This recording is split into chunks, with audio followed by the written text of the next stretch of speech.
Okay, ready? So with Mr. F, we were going to warm up a little bit with some loose leash walking, but then I also want to work a little bit with front as well as maybe our side or finish behavior. So the benefit of working, obviously, loose leash walking in a calm or comfortable environment is that your puppy can then be able to do a great job honing in on the skill set before you need it in the real world.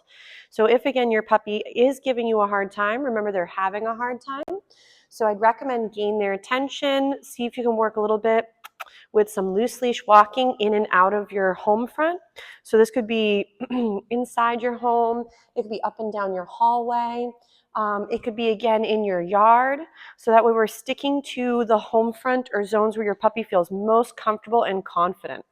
Nice job, Mr. F. He says, hold on, that was a good crunch. So when warming up with, for example, our front behavior, ready, Fritz? I like to go ahead, and if you're going to start this off with your puppy in front of you, I may find that to be one of the easier ways to start. So what I like to do is gain my puppy's attention, bring them into the front of my body, and feed for that. So in the beginning, your front behavior is not going to be necessarily always into a sit, though a sit position into front can be helpful as they get more fluid. So we'd bring them into us, and then we'd feed. So in the beginning, if you find it easier to do several reps where you say, again, front, and you feed, and then front and you feed, can be really helpful for the puppy because they're very easy, simple reps. So the benefit of doing some front behaviors is then as you're doing a little bit with some loose leash walking, let's say your puppy gets ahead, front, and you can bring them back into the front of your body. The benefit to that is then you can get them to reorient back to you versus the environment. Ready? Front. And you can get them to hone back in on maybe another skill, which could be name recognition, maybe some find its, a little bit with, again, maybe some check-ins with some eye contact. Ready? So we're going to go ahead and meander with Mr. F. Ready? So with Mr. F, if he, let's say, gets ahead, we might go right into a little front, and we're going to, again, feed for being in front of the body. As he gets comfortable doing some of these fronts, we also want to start bringing him to the side of our leg so we can start to reset him up next to the body, and then that way you could continue on your walk again. So if, again, your puppy does tend to pull past, I would make it into a fun game where as they get ahead of you, it becomes fun to reorient and head back towards your direction. I would also make sure that if your puppies do get ahead, as opposed to you, tickly throat, as opposed to you pulling back on gear and getting them used to feeling tension equals keep pulling, we want to, when they get a little bit ahead or there's tension, to do a ready. So with Mr. R, he again was doing a really great job with some of his loose leash walking. Mr. F, he's still working at times when the excitement or distractions get harder. Ready? So as we're meandering, we're going to go ahead. We let him get a little ahead. We might bring him right back into our front. And then from here, I would recommend that if he's going to be working on your left side versus your right, have your snack be ready for the side in which you want him to go and reset up on. So if he's a little bit unsure, you see how I use my food to help him get back onto the side of my leg. And that way we can, again, kind of keep on walking once more. So having your leash on the opposite side can be also very helpful because it allows your leash to be out of range and out of way. So as Mr. F's doing a great job, I'd want to feed these little moments. He says, hold on, that was a big chunk from home. Yummy. Ready? So if your babe is, again, giving you a hard time through this loose leash walking, break it down into smaller steps. So with Mr. F right now, if I lose him, I might use my positive interrupter, which is that lovely sort of chirpy noise.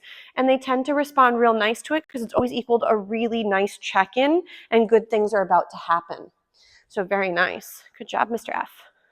So again, full behavior could be I could all of a sudden bring him in. He forgot to chew that last one.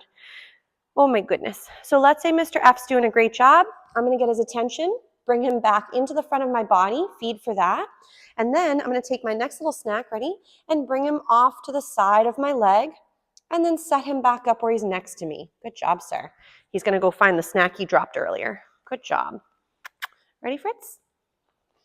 So as we're meandering, there might be a couple of good smells here and there, which is fine. We could do little pit stops.